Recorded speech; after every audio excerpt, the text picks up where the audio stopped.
Kasalukuyang sinisiguro pa ang impormasyon tungkol sa napaulat na Pilipinong nasawi sa gitna ng giyera sa Israel dahil sa pag-atake ng militanteng grupong Hamas. Ito ang sinabi ni Department of Foreign Affairs Undersecretary Eduardo Jose de Vega. Pinangangambahan din anya na nadagdagan ang bilang ng ating mga kababayang na hostage ng armadong grupo. Bagamat sinabi ni de Vega na nakakuha raw sila ng impormasyon mula sa mga Pilipino na tila nabawasan ang pag-atake ng Hamas. General feeling ng mga Pilipino sa Israel, may nakakausap kami kasi parang feeling na nag-normalize yung situation. Siyempre may gera kaya hindi normal, pero wala niya yung mga launching ng attacks or mga pumapasok ng mga Hamas activists, mga military terrorists or whatever you call them, na nagdadakip, nagkikidnap ng mga tao sa Israel, dinadala sa Gaza para gawing shields, no? Human shields.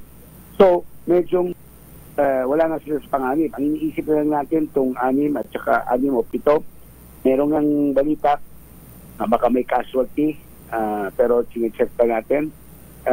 Wala pang verified information ng embasada. Kaliwat kanan ang naging pamamaril at pagsabog sa Israel at karamihan sa nasawi at nalagay ang buhay sa panganib ay mga sibilyan. Sa huling tala ay nasa mahigit 1,000 na ang nasawi at maraming iba pa ang kasalukuyang nawawala. Sa bomb shelter tumutuloy ang mga sibilyan sa Israel, kabilang na ang ating mga kababayan sa tuwing may banta ng pag-atake ng mga armadong miyembro ng Hamas o may banta ng mga pagsabog. Base sa datos ng DFA, nasa 22 na ang mga Pilipinong nasa klolohan. 7 naman ang naitalang hindi pa rin makontak.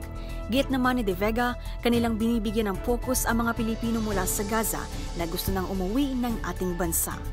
Atin ang MBC Network News mula sa kauna-unahan sa Pilipinas, DZRH, ito si Pamela Adriano. Tuloy-tuloy sa pagbabalita, tuloy-tuloy sa serbisyo. Sama-sama tayo, Pilipino.